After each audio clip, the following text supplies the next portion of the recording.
Leona and Gagan, thank you so much for joining us. Leona, the first question to you would be, what are the HR compliance and immigration concerns when a Canadian employer is asking their employee for a temporary assignment outside Canada? Thank you for the question. That's actually a very topical question right now, particularly for some companies who have operations in other countries where it's becoming more difficult to enter, particularly if individuals have not been born in Canada. That seems to be an issue. So, best practice is if we are hiring somebody in for a position where travel is going to be expected, it should be noted in the offer letters for individuals. So right up front, when an individual accepts a position, they should already have an understanding of what kind of travel would be required, be that within Canada or be that to another country. And so as an employer, it's always very important for us that when we do hire somebody in who's going to have travel as part of their responsibilities, that they are able to do it. And that they're able to do it not just because of the concerns that we're having at the border right now from immigration perspective, but also from a family responsibility perspective. There might be some other health issues for the individual as well. As an employer, we cannot ask those questions. And that's why it becomes very important that if we have that requirement, that we put that out to the employee right up front so that they know what it is that they're going to be asked to do so that there are no surprises and individuals can then self-select if that's possible or not. We're in a situation though right now where things have changed, particularly for individuals who are maybe expected to travel to the US. And we're certainly hearing that some individuals are less reluctant to want to travel to the US for their jobs, simply because they have the concerns around what's going to happen at the border. Companies are concerned also around data safety. And so we're starting to see that employers are starting to buy burner phones and burner laptops for individuals that are having to travel to the US just because there's confidentiality that's involved. But as an employer, we also have the responsibility for the health and safety of our employees. And health and safety, we tend to think of that in terms of physical safety, but it also involves psychological safety. And so when we're considering what might be the impact for an individual who maybe up until now has been quite happy to do the traveling, maybe the changes that they're hearing about that are occurring in the US right now are causing some concerns for individuals. And so as an employer, although we have the right to ask our individuals to do business travel, if they feel that there is a safety factor for themselves, as an employer, it's up to us to really take this into consideration and to consider what kind of accommodation can be provided. And if we have individuals that are currently on assignment and they're feeling like they need to come back because they're no longer feeling safe, we need to take that into consideration and find a way to navigate that within the contractual obligations that are set within the employment agreement, but also in terms of what makes sense for the individual and what happens with the reputation of the company and what is the risk mitigation that's required. So when we're looking at an employee traveling, it is obviously a consideration for the employee, but we also have to take a look at the broader risk perspectives in terms of insurance, as well as what are some of the costs that are potentially going to be involved if something happens that was unanticipated, and how do we navigate that? So we are at a time right now where business travel is not as exciting as it might have been for some of our employees in the past. And as employers, we need to be sensitive to that. If the individual refuses, and they refuse to do so because they feel like it's a safety issue, that's something we have to take very seriously. And it's our expectation that we would not be expecting employees to take on these risks if they really feel that there is a personal risk involved for them.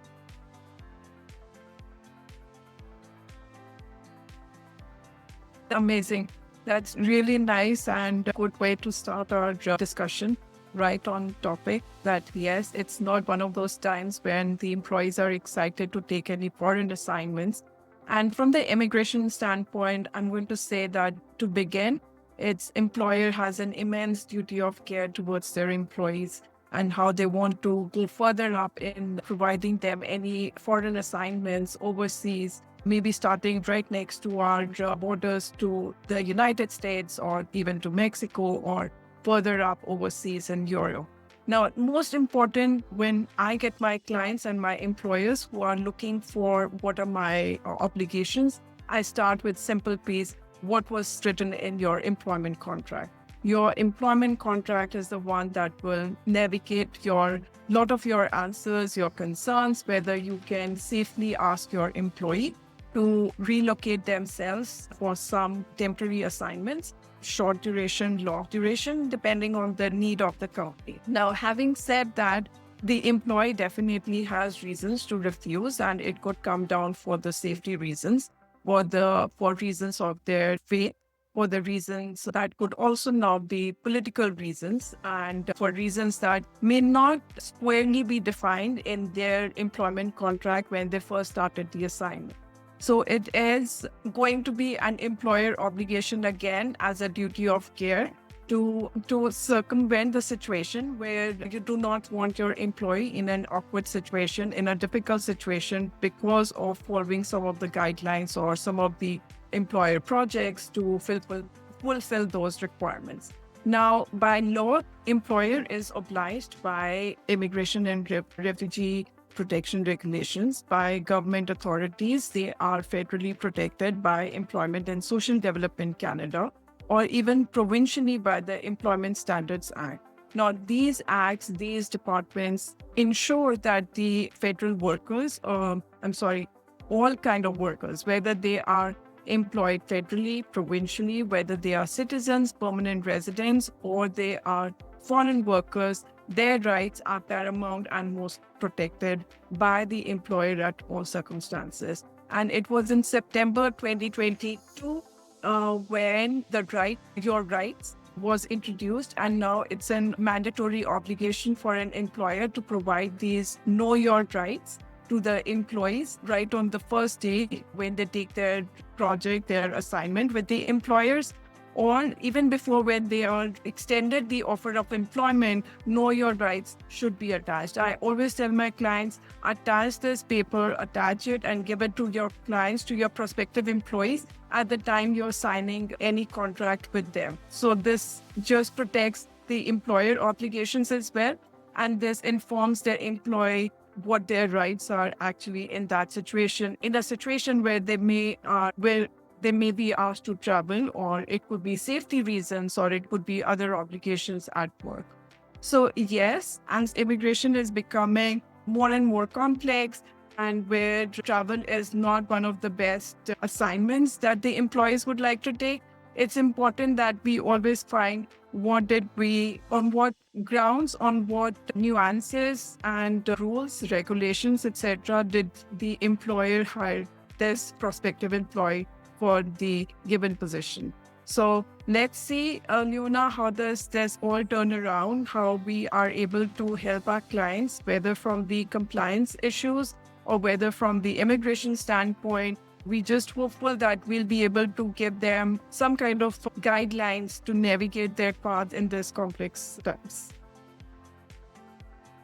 So a question that I wanted to throw to both of you would be, in a lot of cases, employers also get their employees to sign NDAs.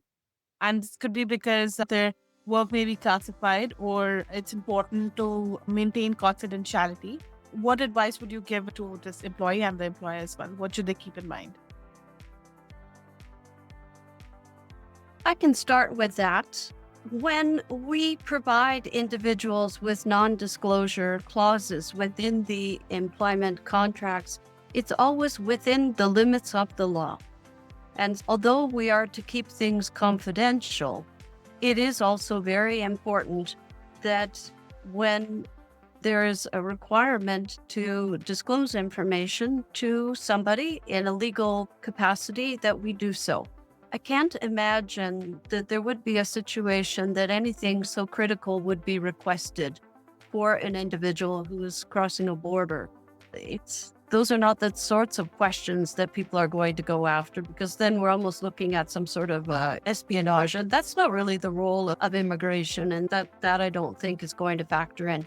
But we do need to just remind people you are to keep things confidential. However, if you are being asked in a legal context to provide information, it's your responsibility to cooperate fully. I agree with that. From the immigration standpoint, yes, if you are stopped by the border officers while entering US or any other country, they do have complete authority to ask you to provide any information that they may feel suspicious or they may want to find out more about you. And let me also tell you that social media plays a big role. If you have been on social media with some of your views which do not meet the country's views, etc., and they are in contradiction to those, then yes, the officer may ask you to share passports and go deeper into more searching up your background, about more information about you, about your political, social views, etc., and especially if they have been in contradiction to what the country overall feels about it. There is no way that you will be able to push back, or you should not be doing that at all in any circumstances. You must meet the request of the officer if you come into that situation. Although to our listeners, this is not something that happens on routine basis. This happens, it is very random and it is quite rare. We don't hear about such circumstances, something on a routine basis. It's pretty rare. And when there are serious reasons for the officers to believe that they need to go through your personal information and dig deeper. So the bottom line is you should meet the request of the officers and should not resist, because then that would create more issues than anything else.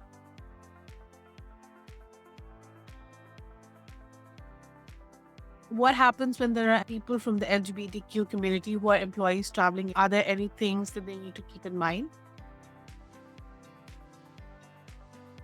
Again, from the immigration point of view, or I would say from employer compliance point of view, employer should have a very candid discussion with their employees, whether they are comfortable doing it, whether they are okay traveling overseas to a country where their rights are not respected. And it could be not just LGBTQ, it could be other rights as well, which they feel that the other country is, the host country is not as supportive, etc. Then yes, it is a discussion between an employer and employee, whether they make these obligations or they fully agree whether this is an assignment that they should be taking and going further up. It is not just a legal standpoint. From that, of course, the employer cannot force an employee to meet certain obligations or to travel because of certain project requirements, etc.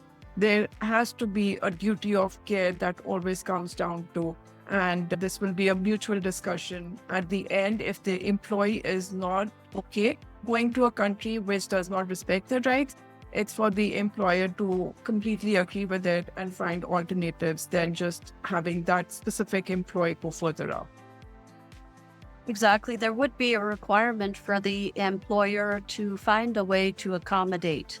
The situation now is perhaps very different than what it might have been a year ago. And something that may have been okay for an employee is maybe no longer feeling like it's okay. So as the employer, we have to find a way to accommodate. And if it's absolutely not possible to accommodate, then we have to find some other solution and some other way to redeploy the individual, or perhaps that individual needs to be working elsewhere. And we hope it wouldn't come to that. Most employers within Canada are very small. So when we're looking at these situations, I think primarily we're looking at somewhat larger companies where there's going to be a lot of travel required. But certainly these are going to be difficult conversations that we're going to have. And of course, we have to accommodate as best we can. It is a human rights requirement for us. We cannot send people in harm's way, and we don't want to take that responsibility as an employer either. And so it's a different world that we are living in. It feels like it is. in some cases. And we need to make sure that people can do the things that they need to do, that they can focus on the work that they have to do and not be distracted and worried about some of these other issues. And so really it's incumbent on the employee to come to speak to us if this is a consideration, because there are some situations where the employer doesn't really have any awareness of what's going on. Depending on the circumstances, we don't ask these questions. And within the spirit of accommodation, it is for the individual to come to the employer if they feel that there is a specific requirement that needs to be addressed. The employer is not going to automatically know that unless they are told. Once they are told, at that point, the conversation can begin and they can determine what can we do. Do we maybe, if it's a situation of sales, do we maybe switch around the sales territories? Do we put somebody into a territory where they're now going to be able to travel to a country where they can travel safely? Or do we change it up that they don't need to do the face-to-face meetings? Maybe if there's a key client, rather than going and visiting the key client, maybe we could pay for that key client to come here and we could have them come and visit us rather than go the other way. There's lots of alternatives that could be explored. I think this is where the opportunity to become creative becomes very important and to find out, okay, if we can't do it this way, how can we do it? How can we get to where we need to be and try and take that anxiety and that very real risk and that very real fear from some people away so that they can really continue to be productive and do what it is that they came to our companies to do.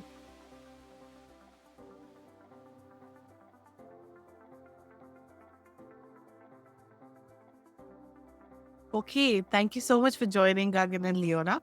And Thank you very we'll much. close this episode here, and hopefully we'll be back soon with another episode where both of you can enlighten us about how law and compliance work in the real world. Thank you so much. Thank you.